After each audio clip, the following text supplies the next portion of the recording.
¿Qué tal? Video tutorial número 29 del curso de Java, en el que entramos en el bloque dedicado a las comunicaciones dentro de los programas Java. Y en Java todos los datos se escriben y se leen, entran y salen usando strings. Cuando hablamos de strings estamos hablando de flujos, como los caudales de agua que transporta un río, que comparten el mismo nombre y comparten un cauce a través del cual se transporta agua de un lugar a otro. Pues del mismo modo un string es una ruta, un cauce transitada por datos de un programa en lugar de agua. A veces el programa Java puede ser el destino, la desembocadura, y en otras ocasiones puede ser la fuente, el lugar de origen. Por tanto, vamos a trabajar tanto con strings de entrada, que envían datos de una fuente a un programa, como strings de salida, que envían datos de un programa a el destino que se les indique. Los strings en Java, por tanto, a diferencia de los ríos que transportan agua, transportan datos. Pero también son diferentes los tipos de datos que se pueden transportar.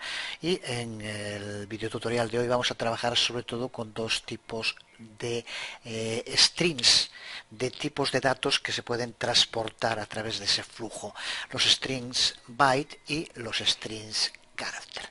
Bueno, pues sin más, vamos allá, vamos a sumergirnos en los distintos sistemas por los cuales Java se puede comunicar con el exterior. Vamos allá.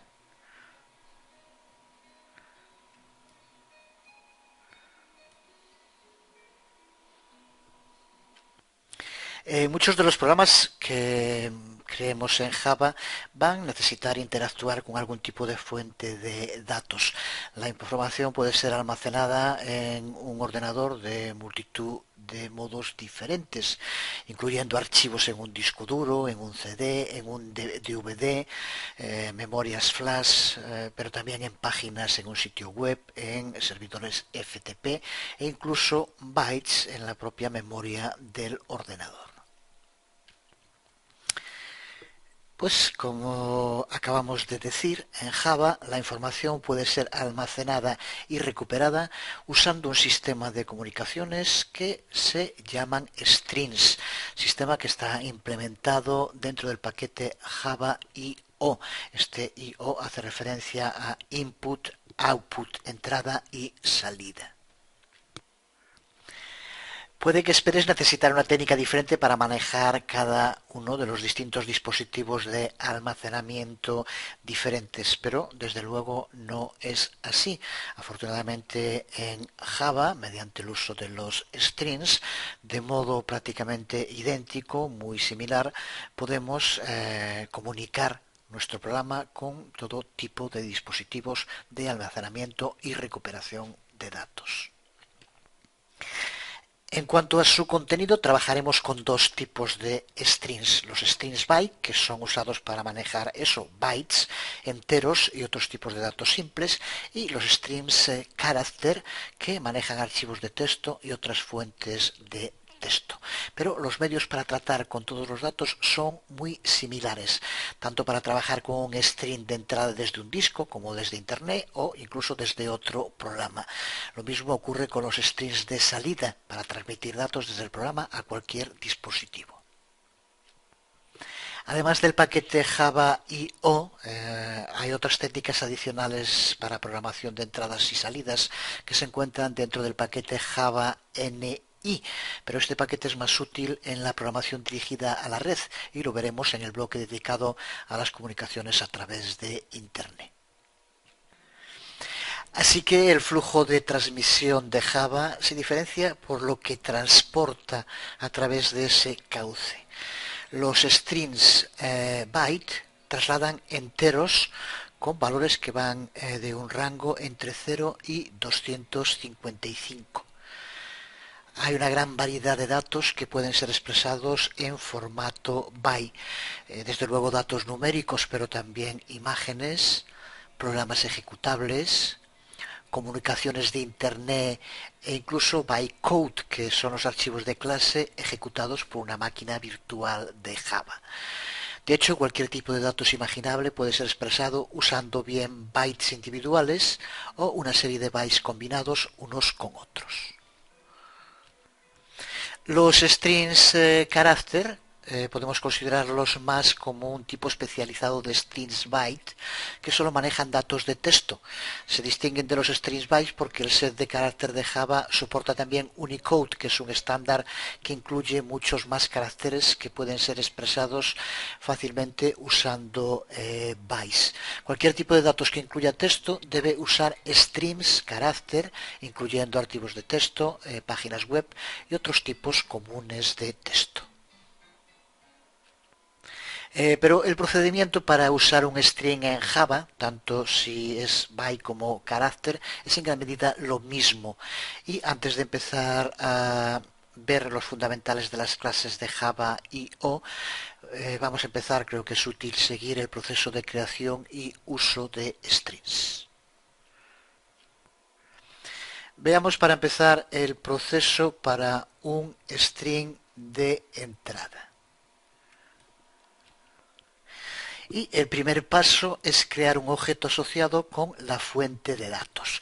Por ejemplo, si la fuente de esos datos va a ser un archivo de nuestro disco duro, entonces vamos a tener que asociar esos datos con un objeto file input string. Después que tenemos un objeto string ya creado, podemos leer información de ese string usando uno de los métodos del objeto. File input string incluye un método que se llama read y que lo que hace es devolver una lectura byte a byte desde el archivo fuente. Cuando terminemos de leer la información desde el string, tendremos que llamar al método close para indicar que hemos terminado de usar el string. Por su parte, para un string de salida, tenemos que empezar por crear un objeto asociado con el destino que queremos darle a esos datos. Ese objeto puede ser creado desde la clase BufferedWriter, que representa uno de los modos eficientes de crear archivos de texto, del que hablaremos más en detalle. Este objeto cuenta con un método, el método write, que es el modo más simple para enviar información al destino de salida del string. Por ejemplo, utilizando un método BufferedWriter write, vamos a poder enviar caracteres individuales a un string de salida. Como ocurría con los strings de entrada, el método close será llamado en el string de salida cuando ya no quede ninguna información más que enviar.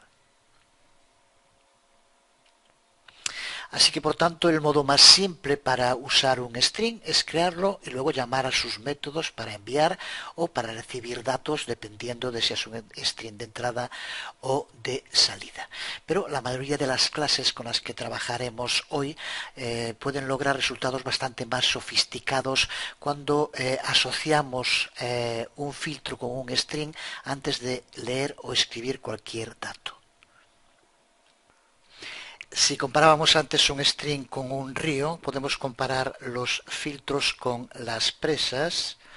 A través de la presa podemos regular el flujo de agua entre dos puntos, controlar la cantidad y velocidad del flujo.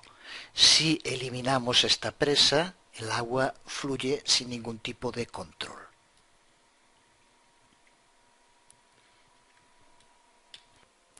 El procedimiento para aplicar un filtro en un string es como sigue. En primer lugar, tenemos que crear un string asociado con una fuente de datos o un destino de datos, como decíamos hace un momento. Pero a continuación, en segundo lugar, asociamos un filtro a ese string.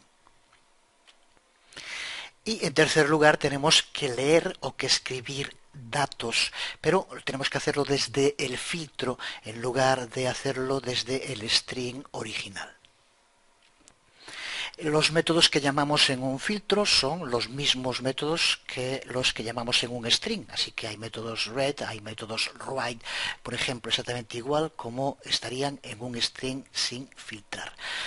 Podemos incluso asociar un filtro con otro filtro, de modo que podríamos llegar a hacer cosas como, por ejemplo, un string de entrada asociado con un archivo de texto que es filtrado a través de un filtro de traducción de inglés a español, por ejemplo, y que luego es filtrado una vez más a través de un filtro anti-tacos, por poner un ejemplo. Y esa información final, después de haber sido filtrada dos veces, es la que se envía a su destino, que será, por ejemplo, la persona que está pidiendo la información desde un programa.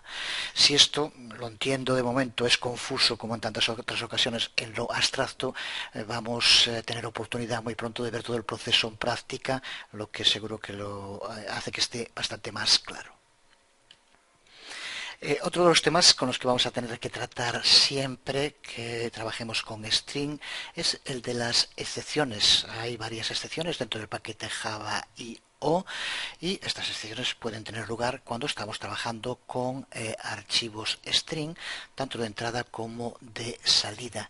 Existe una excepción que se llama file not found y que desde luego ocurre cuando intentamos crear un string o un objeto file usando un archivo que no puede ser localizado.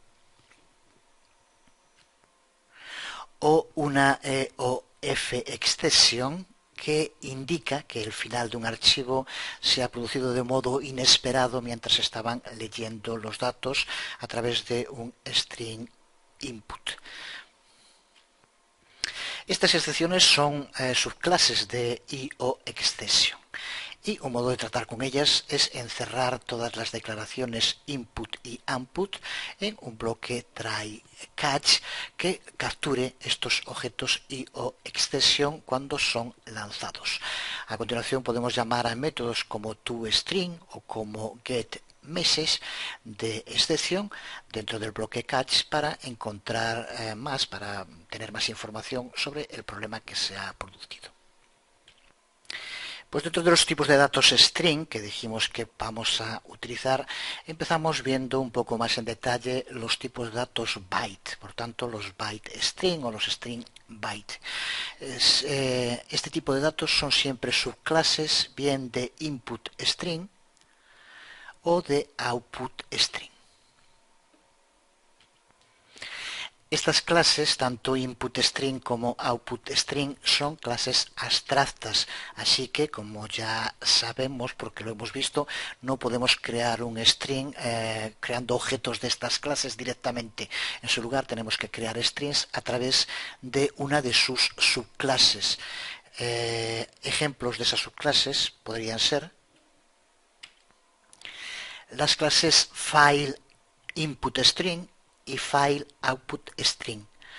Son, por tanto, strings de tipo byte almacenados en archivos de disco, en CD, en DVD y en otro tipo de dispositivos de almacenamiento. O clases como data input string y data output string. Se trata también de string de datos byte, pero en este caso filtrados desde datos como pueden ser números enteros o números decimales y posteriormente desde ahí leídos. Pero recuerda que sea cual sea la clase que usemos, siempre va a tener que ser una subclase de las clases abstractas input string si son datos de entrada o output string si son datos de salida. Los strings de tipo byte con los que más a menudo vamos a trabajar son con toda seguridad los string file, los string archivo, que son usados para intercambiar datos con archivos en nuestros discos. Puede ser el disco duro, CD-ROMs o otros dispositivos de almacenamiento. Y a los que vamos a poder referirnos usando una ruta del directorio en el que se encuentra y el nombre del archivo. De este modo vamos a poder enviar bytes a un archivo si es de salida o recibir bytes de un archivo cuando es de entrada. Para trabajar con strings file de entrada podemos crearlos mediante el uso del constructor file input string, al que hay que pasarle como argumento un string. Y ese argumento string tiene que ser el nombre del archivo, aunque en el nombre podemos incluir también una ruta de referencia añadida al nombre del archivo, lo que nos permite que ese archivo esté en un directorio diferente al de la clase que lo carga. Podemos ver un ejemplo de una declaración que crea un archivo input string desde un archivo llamado puntuaciones.dat. Si además del nombre del archivo queremos referenciar una ruta, podemos indicarla de un modo específico dependiendo de la plataforma en la que se va a utilizar. Como por ejemplo, para leer un archivo en un sistema de Windows, podríamos hacerlo de este modo. Pero como Java usa los caracteres backslash, estas barras inclinadas hacia atrás, como código de escape, el código que tenemos que utilizar para las rutas en Windows tiene que ser 2 veces esa barra inclinada en lugar de una. Así que en Windows tendríamos que escribir, del modo que vemos aquí, esa ruta a el archivo.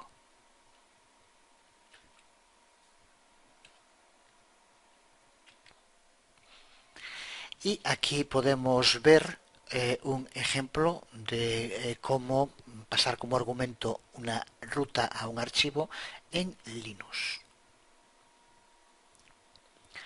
Sin embargo, el mejor modo de referirse a rutas es usar una variable de clase que se denomina separator, que forma parte de la clase file y que funciona en cualquier sistema operativo.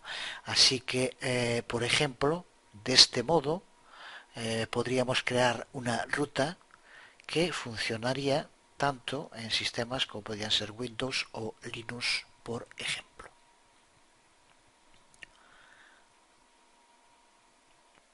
En cada lugar en el que tengamos que poner un separador, lo cambiamos por el uso de esta variable de clase sep, que cumple esa misma función.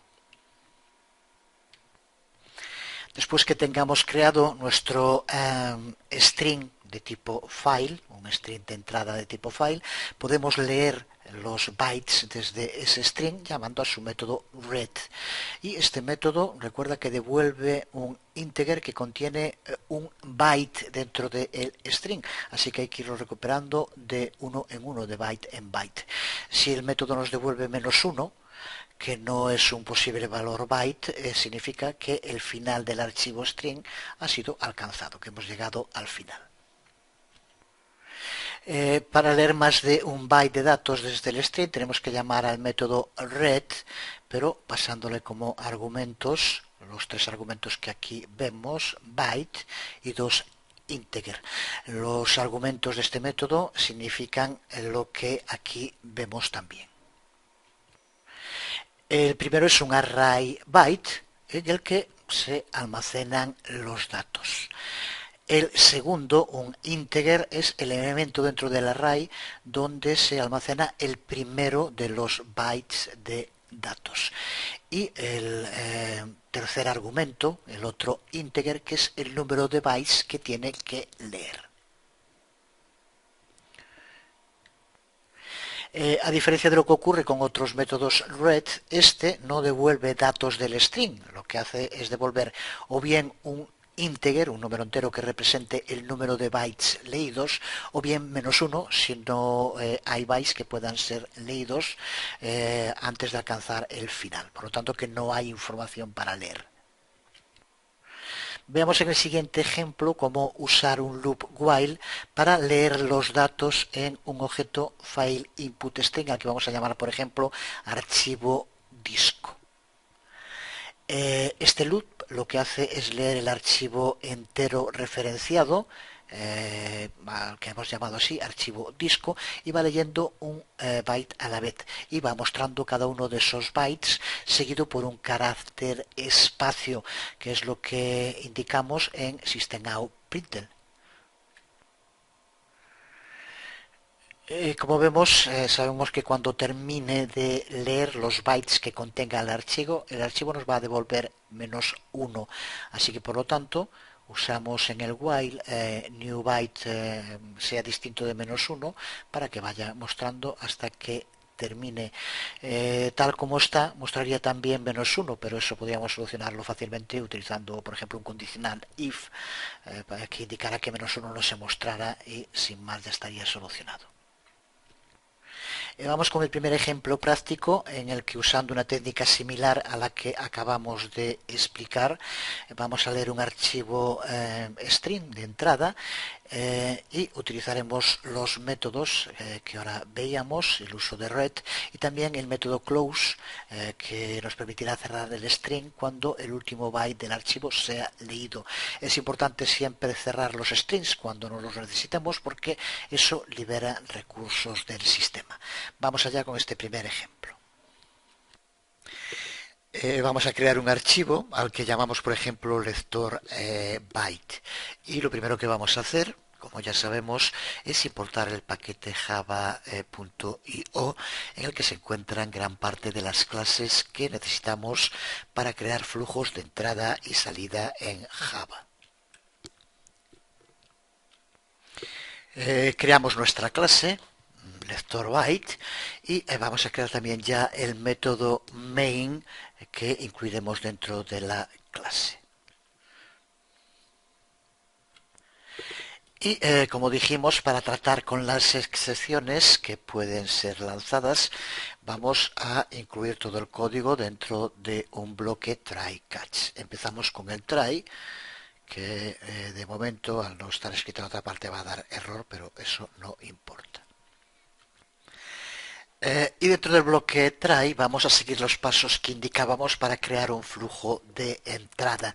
Y el primero es crear un objeto, en concreto para esta aplicación un objeto de la clase file input string al que indicábamos que hay que pasarle como argumento el archivo desde el que vamos a recuperar los datos. Se trata del archivo al que llamamos clase.dat y del que hablaremos en un momento. Seguimos en el código escribiendo dos variables que vamos a necesitar. Una a la que vamos a llamar off de end of file, fin del archivo, una variable de tipo booleano a la que de entrada, como vemos, hacemos false y que nos servirá para determinar el momento en el que alcancemos el final del archivo. Y una segunda variable a la que llamamos contador, que utilizaremos para ir contando el número de bytes que se llevan leídos desde el archivo. Después en el código, dentro del try, vamos a usar un loop while. Un loop while donde la condición que va a tener que cumplirse para que se siga iterando es no E o F. Por lo tanto, que la variable E o F que aquí creamos siga devolviendo false. Mientras esta variable siga devolviendo false, el loop while va a seguir iterándose de forma ininterrumpida. Si es así, si EOF devuelve false, que de momento va a ser así, ya que es el valor que le hemos dado aquí por defecto, pues entonces lo que hacemos es el segundo paso que decíamos para las entradas. Creamos una variable de tipo íntegra, la que llamamos entrada, y almacenamos en ella la información que nos devuelva archivo read. Usamos por tanto el método read para ir leyendo la información del archivo. En este caso tiene que ser del archivo clase. Y ya sabemos también, porque lo dijimos, que se lee de byte en byte usando este método. Y lo que hacemos es usar system.out.print para que nos vaya imprimiendo cada byte que devuelva y un espacio en blanco para que aparezcan separados. Y a continuación, aún dentro del loop while, vamos a usar un condicional if else para comprobar el valor que nos ha devuelto entrada. Es el que aquí vemos. Si el valor que nos devuelve entrada es -1, sabemos que es lo que devuelve al final del archivo cuando ya no quedan bytes que enviar. Si es así, entonces es cuando convertimos eof en true y deja de cumplirse la condición para el while y el loop while deja de ejecutarse. Por lo tanto, este es el modo en el cual hacemos que termine el loop, porque sabemos que se han terminado de enviar los bytes desde el archivo fuente. De no ser así, por tanto, si nos devuelve otro valor que no sea -1, no se ha llegado al final del archivo, y entonces lo que hacemos es aumentar el valor de contador en 1 para ir llevando la cuenta del número de bytes que nos ha devuelto y el loop se vuelve a iterar. Así que por tanto aquí, con este condicional, es donde determinamos el momento en el que el loop tiene que finalizar. En el momento en el que entrada nos devuelva -1, eof por lo tanto pasa a ser true y el loop while deje de iterarse, entonces salimos del loop y llamamos al método close del archivo para cerrar el string. Y terminamos imprimiendo el número de bytes que hemos leído del archivo y que tenemos almacenados en la variable contador. Esto, por lo tanto, se ejecuta en el momento en el que se sale del loop while. Seguimos dentro de try y esto sería el código de try. Veamos ahora cómo configuramos el catch. En catch tratamos con la captura de las posibles excepciones lanzadas y sabemos que son excepciones que forman parte de io_exception, así que podemos crear un catch genérico que trate con esas excepciones, que es lo que hacemos simplemente con esta línea, pasando en el catch como argumento io_exception. Y ponemos como declaración que imprima el error devuelto por un método. Veíamos en la parte teórica que podíamos usar como métodos getMessage o toString. Vamos a utilizar toString y ver el resultado que nos devuelve cuando haya alguna excepción. De momento, y tal como está ahora, cuando ejecutemos el código, que ya está finalizado, va a devolvernos un error, porque no va a encontrar el archivo clase dat que indicamos como fuente. De momento este archivo no existe, así que nos lanzará entonces la excepción file not found, de la que ya hablamos también. Vamos a hacerlo, guardamos si no lo hemos hecho el archivo y lo ejecutamos. Y vemos cómo nos devuelve el error Java io file not found exception, clase dat, el sistema no pudo encontrar el archivo especificado. Que es muy similar a los errores que nos lanza el compilador, pero que realmente en esta aplicación nos está llegando desde su bloque clutch en las líneas 19 y 20 del código de nuestra aplicación.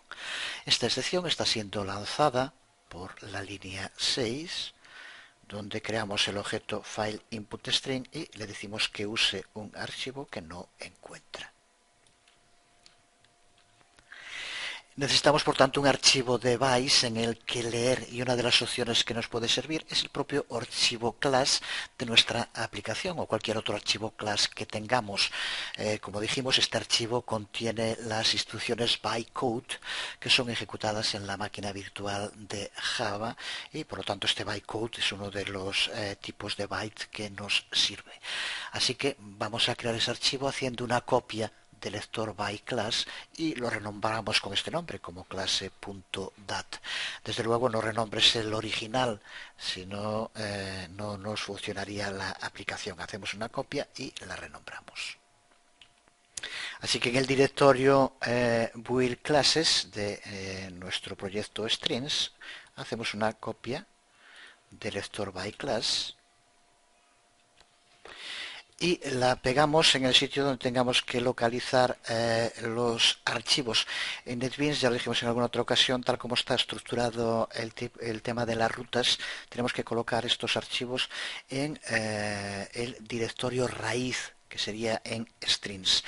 Dependiendo de cómo tengas configuradas las rutas, bien en NetBeans, donde se puede cambiar, ya hablamos de ello, o bien en otra aplicación que estés utilizando, pues tienes que mirar cómo está el tema de las rutas. En NetBeans por defecto lo hace tal como estamos viendo ahora. Pues aquí, dentro de strings, cambiamos el nombre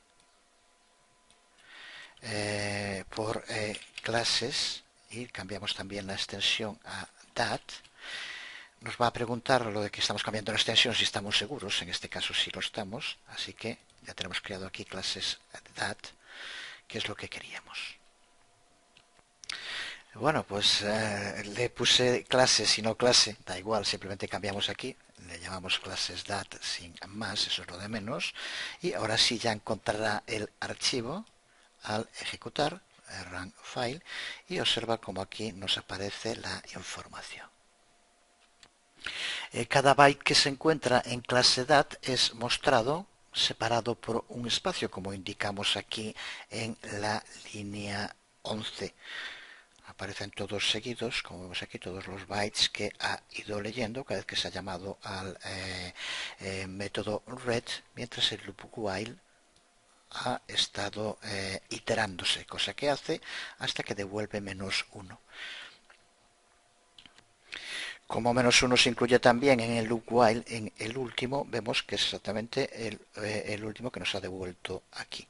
En este momento el loop deja de ejecutarse y, como decíamos, se ejecuta entonces archivo close, se cierra el string e imprimimos, línea 18, el número total de bytes que hemos ido guardando en contador y que aquí nos pone bytes leídos 1229. Desde luego esta información puede variar si has usado otro archivo, pero con esto aquí tenemos el primer ejemplo de una aplicación que comunica con el exterior, en este caso que lee información y la muestra desde un archivo externo. Vamos ahora con los strings archivo de salida que pueden ser creados con el constructor fileOutputString pasándole como argumento un string. El uso es el mismo que en el constructor fileInputString del que ya hemos hablado. De modo que podemos especificar también una ruta junto con el nombre del archivo en el string que se pasa como argumento. Hay que ser muy cuidadosos cuando especifiquemos el archivo asociado con un string de salida, ya que si es el mismo que un archivo existente, el original será destruido cuando empecemos a escribir datos para el string. Aunque podemos también crear un archivo string de salida que añade datos después del final de un archivo existente. En lugar de borrarlo para ello, tenemos que usar este otro constructor en el que, como vemos, como argumentos, además del string con el nombre del archivo o la ruta y nombre del archivo, tenemos que pasar un valor booleano. Y ese valor booleano tiene que ser igual a true para añadir datos en lugar de sobreescribir los datos ya existentes. El método write, al que tenemos que pasar como argumento un integer, método que pertenece a string file output, es lo que vamos a tener que usar para escribir bytes al string. Y después de que el último byte haya sido escrito en el archivo, tendremos que usar el método close para cerrar el string. Si queremos escribir más de un byte, tendremos que usar el método write con estos argumentos. Como vemos, es un modo muy similar al método read que vimos hace un rato. Los argumentos para este método son el array byte, que contiene los bytes de salida, el punto de inicio en el array y el número de bytes que se van a escribir. Vamos a ver de nuevo en una aplicación práctica el uso de fileOutputString y de estos métodos. Vamos entonces a crear un string de salida que, en cuanto a la mecánica, es muy similar al que creamos hace un momento de entrada. Importamos de nuevo el paquete Java IO creamos la clase escribir byte y el método main. Y ahora lo primero que vamos a hacer es crear un array integer al que vamos a llamar datos y que va a contar con 66 elementos. Esto es lo que vamos a escribir posteriormente en el archivo. Estos son los datos binarios para un icono, que veremos posteriormente como cuando pasemos esta información nos crea un archivo en formato GIF que representa a un icono. Ahora, como en el anterior ejemplo, vamos a incluir toda la información dentro de un bloque try catch para poder tratar con las excepciones. Así que empezamos con el try, dentro del cual, para empezar, igual que en el anterior ejemplo, creamos un objeto. Lo que pasa es que en lugar de ser de la clase FileInputString, va a ser de la clase FileOutputString. Y tenemos que pasarle como argumento también el archivo destino, donde queremos que se escriba la información, que como vemos, vamos a llamar aquí PicGIF. En este caso, no es necesario que exista. Nos lo crea cuando ejecutemos la aplicación, o si existe, recuerda que se sobrescribe, con lo cual va a borrar toda la información que tenga. Ahora, a continuación, ya al haber creado el objeto, vamos a poder llamar a su método write. Ya sabemos que el método write lee solo un byte, así que para leer todos los bytes, para eso tenemos el array, lo que hacemos es utilizar un loop for que se esté iterando y devolviendo en cada caso el index que vaya teniendo el loop hasta que llegue al tamaño que tiene datos. Así que por lo tanto un loop muy sencillo a estas alturas. Mientras si sea menor que datos length, entonces archivo write datos i, con lo que irá leyendo cada uno de los datos que aquí están hasta llegar al final, que coincide con datos length. Una vez que lleguemos al final y que estén leídos todos los datos, como sabemos entonces que tiene que cerrarse. Para eso llamamos al método close, bueno, que es el que aquí vemos. Con esto terminamos el try y añadimos la parte catch del bloque, en la que como vemos es exactamente igual que la que usamos en el anterior ejemplo, porque le pasamos como excepción el genérico i o exception y la declaración que queremos que se ejecute en caso de que sea error es el e2string, que es exactamente lo mismo que hicimos en el otro ejemplo con FileInputString. Pues con esto, sin más, tenemos ya creado nuestro primer string file de salida que va a escribir la información que le indicamos al archivo que le indicamos, que en este caso es una serie de datos byte que nos van a crear un archivo GIF, un icono. Lo guardamos y lo ejecutamos. Y de entrada, pues aquí no pasa nada, simplemente nos indica que se ha ejecutado de modo correcto. Pero si ahora vamos a nuestro proyecto, incluso desde dentro de NetBeans podemos verlo pulsando la pestaña Files, aquí en Strings, que es el proyecto. Observa cómo nos aparece el archivo pic.gif. Y también dentro del propio NetBeans podemos abrirlo pulsando en Open y observa como aquí aparece el archivo PicGIF, que es un icono que hemos creado pasándole los bytes como vimos. Seguimos viendo ahora cómo podemos filtrar un string. Ya sabemos que los strings filtrados son strings que modifican la información enviada a través de un string existente. Para crear strings filtrados tenemos que usar las clases filter input string o filter output string. Las dos son subclases bien de input string o de output string. Pero estas clases no manejan ninguna operación de filtrado por sí mismas. En su lugar cuentan a su vez con subclases que son con las que vamos a tener que trabajar directamente en el código. Las clases como buffer input string o data output string, que son las que manejan tipos específicos de filtrado. Veamos un poco más en detalle el tema de los filtros y el tema del buffer, porque cuando se está enviando información, una de las claves es la de la velocidad. Resumiendo, seguro que en más de una ocasión has intentado oír audio en string o ver vídeo en string en la red, y que te has encontrado con las palabras buffering cuando se estaba empezando a cargar. Pues no es algo similar, sino que es exactamente lo mismo que estamos tratando aquí. Es un programa que está intentando enviarnos información y para mejorar el envío la está almacenando en el buffer. Pues lo mismo hace Java.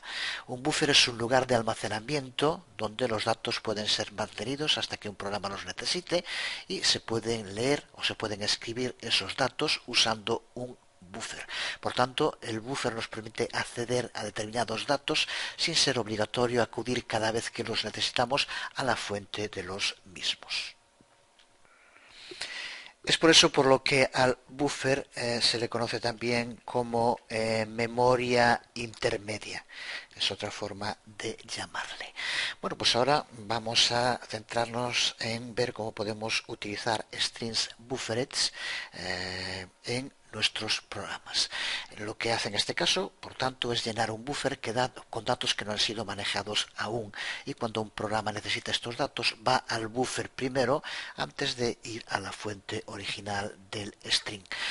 Los strings by buffered usan las clases buffered input string y buffered output string.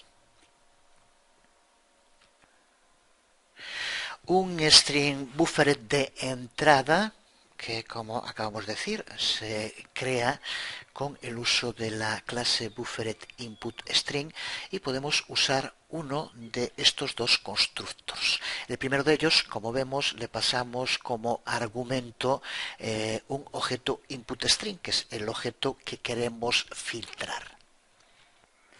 Y un segundo constructor en el que le pasamos un segundo argumento, que es un integer, en el cual le indicamos cuál va a ser el tamaño del buffer donde se va a guardar esa información.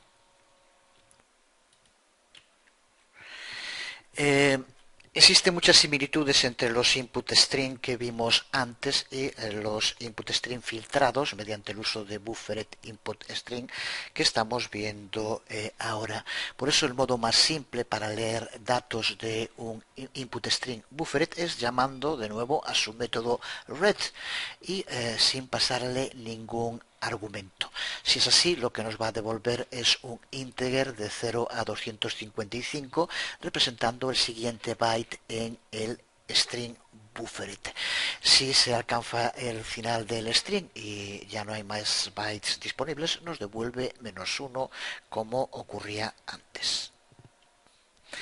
También, como en los input strings podemos usar el método read pasándole un array byte y dos integers indicando los bytes que se tienen que leer, exactamente igual que antes.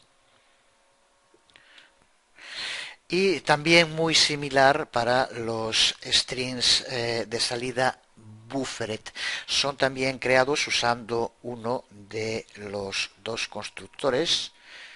Bien, este constructor, pasándole como argumento el output string que queremos filtrar, o bien este otro constructor, pasándole además del objeto que queremos filtrar, un entero indicando el tamaño del buffer.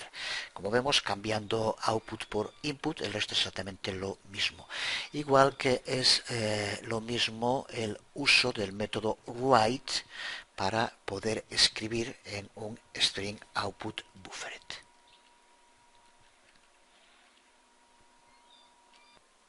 Podemos usar el método write pasándole como argumento un integer para enviar un simple byte, un único byte al string, y podemos usar el método write pasándole un array byte y dos argumentos int para indicar los límites para pasar un conjunto de bytes.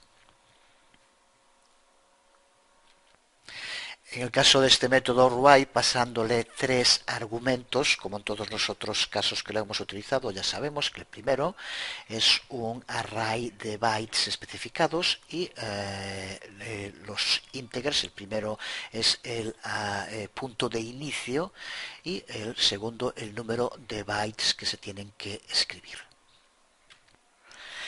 El método array, como vemos, toma un integer como input, pero el valor que se le puede pasar tiene que estar entre 0 y 255.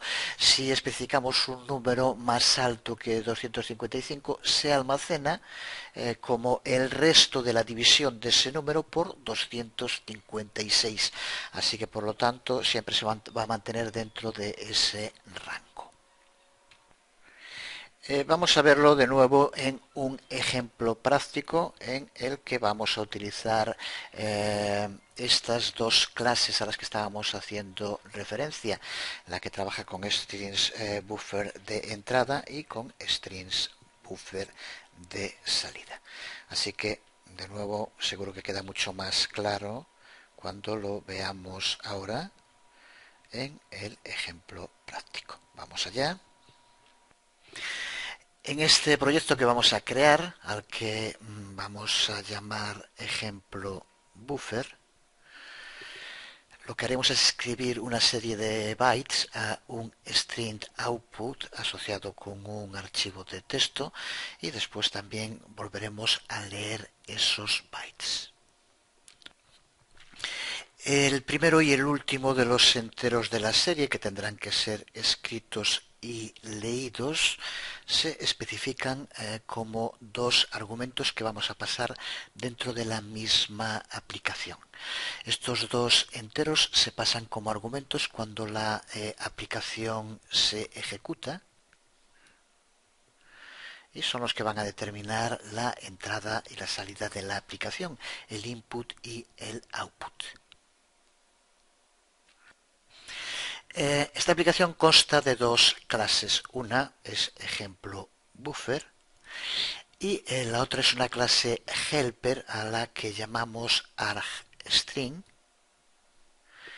En ejemplo buffer es donde determinamos los dos valores que se van a usar como argumentos. Aquí ponemos 0 y 255, pero podemos poner lo que queramos con alguna salvedad que diremos en un momento.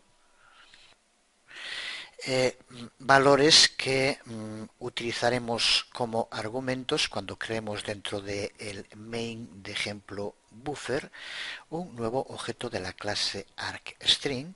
Le pasamos estos valores inicio y fin que aquí indicamos y que se utilizan por tanto en el constructor de argstring. Dentro de la clase argstring, aquí en el constructor, como vemos, hacemos justo la asignación de los valores que tengan inicio y fin para usar con la clase. Y cuenta con los métodos escribir string y leer string, que aquí vemos, y que son llamados dentro del método main. Aquí vemos cómo llamamos a escribir string y aquí a leer string. Con esto, llamando a estos dos métodos que se ejecutan, ahora los veremos un poco más en detalle, pero lo que hará será escribir en un archivo llamado numeros.dat los enteros que se indiquen en el rango que vaya entre inicio y fin, y con leer string lo que hace es leer ese mismo rango. Porque lo que nos interesa especialmente son estos dos métodos, escribir string y leer string, para entender lo que estamos viendo en esta parte concreta, que es la creación de filtros. Aunque está moviendo datos en dos direcciones, uno de entrada y otro de salida, estos dos métodos, escribir string y leer string, son esencialmente lo mismo y toman el formato que indicábamos antes para convertir un string, sea de entrada o de salida, en un string filtrado, que es justo lo que vamos a ver ahora. Vamos a ver aquí ahora los pasos para convertir un string, sea de entrada o de salida, en un string filtrado. Y son exactamente los mismos pasos en los dos casos, que son los que veíamos antes en el apartado teórico, y resumíamos justo estos pasos que ahora vemos aquí en estos ejemplos.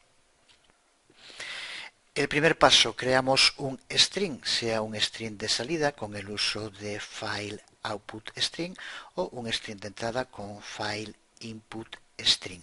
Y le pasamos como argumento el archivo fuente o el archivo destino, que en este caso es números.dat. Así que el primer paso, tenemos creado el archivo string de entrada o de salida.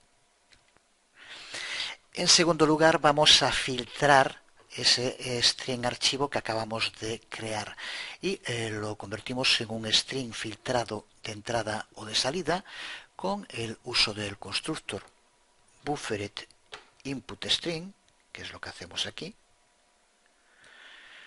o de salida con buffered output string. Tanto en un caso como en el otro le pasamos como argumento el string a filtrar, que es el archivo, que además le llamamos así también, que acabamos de crear en la declaración anterior. Este es el que ahora pasamos aquí como argumento y pasamos aquí como argumento el que creamos aquí. Así que de este modo ahora ya tenemos en el que aquí hemos creado, en este nuevo objeto al que ahora llamamos buff, el archivo filtrado, el string del archivo filtrado. Y a partir de aquí ya no trabajamos con el archivo string, sino con el archivo string filtrado. Y el tercer paso es usar los métodos, bien el método write de salida o bien el método read de entrada. Y en cuarto lugar, por último, usamos el método close para cerrar el string buffered. De este modo, hemos trabajado con strings filtrados en lugar de con los strings originales, tanto de entrada como de salida. Estos strings buffered, estos strings filtrados, igual que pasa con los strings file, con los strings archivo, lanzan objetos IOException cuando ocurre algún error. Por eso incluimos todas las operaciones dentro de bloques try catch, tanto en el método escribir string como en el método leer string, todo envuelto en un bloque try catch. Y también, como vemos tanto en el método escribir string como en el método leer string, usamos un valor booleano como retorno para indicar si la operación string fue completada de modo correcto o no. Si el try se ejecuta sin errores, nos devolvería true. Si se ejecuta el catch, nos devuelve false. Y aunque en esta aplicación en concreto no lo usamos, este retorno es una buena práctica que nos permitiría reaccionar desde el caller, desde el lugar donde se llama a estos métodos. Aquí tenemos esas dos llamadas dentro de main para reaccionar en caso de que devolviera bien true o bien false. El resto del código, trabajo con loops, con condicionales, con try catch, ya visto, tienes que entenderlo perfectamente sin problemas. Aquí fundamentalmente nos interesa de este código ver cómo trabajar con strings filtrados en lugar de con strings. Si ejecutamos el archivo, vemos la salida en la cual escribe los números a el archivo números.dat, que aquí vemos cómo nos lo crea, y posteriormente los lee con estos dos métodos, leer string y escribir string. La cantidad de números que aparece podemos modificarla según los que aquí indiquemos. Y como decíamos antes, si el número supera los 255 en la lectura, cuando los recupera, lo que hará será volver a mostrar a partir de 255, empezará de nuevo con el siguiente en 0, restándole el valor que tuviera todo lo que supera 255. Pues aunque todavía nos quedan bastantes cosas relacionadas con el trabajo con strings, vamos a dejarlo para el próximo video tutorial, porque en este nuevo sistema de elaboración de los videotutoriales, en el que voy editando el material al mismo tiempo que lo creo, veo que ya nos acercamos a la hora y tenemos aún material sobrado para un próximo videotutorial. Esta nueva forma de elaborar los videotutoriales seguro que a unos les gusta y a otros no, faltaría más, como los pimientos de Padrón. Creo que pueden servir para dar cierta amenidad a temas que de por sí son áridos, no vamos a engañarnos. Y si bien es cierto que huyo de la artificiosidad como de la peste, he visto el otro día, por ejemplo, trozos de unos videotutoriales en el que los actores se pasan el tiempo haciendo chistes malos, que no sé a quién pueden hacer reír, aparte de a ellos mismos con sus risas forzadas. Bastante más gracia hacen sus dificultades para hilvanar un discurso coherente, y ya de risa cuando de modo descarado se limitan a leer con ese nivel de lectura propio de la ESO, algo que ya tienen escrito de antemano. Y que conste que yo esto que estoy diciendo ahora lo tengo también escrito de antemano. Aunque desde luego ni mucho menos lo leo nunca palabra por palabra. Y en fin, más le valdría practicar la lectura en lugar de practicar contando chistes malos y soltar risas forzadas que ni aportan nada ni creo que amenicen mucho. Pero en fin, en el fondo, quién sabe, vistos cuáles son los programas televisivos más populares, seguro que habrá gente que incluso pague por eso. Ya dijo hace mucho tiempo el torero El Gallo aquello de hay gente pató, cuando le dijeron que el trabajo de una persona era de filósofo, en concreto Ortega y Gasset. Pues nosotros seguiremos con nuestro pató, que es hacer el material lo más riguroso posible, lo más didáctico posible y, si se puede, también lo más ameno y entretenido posible.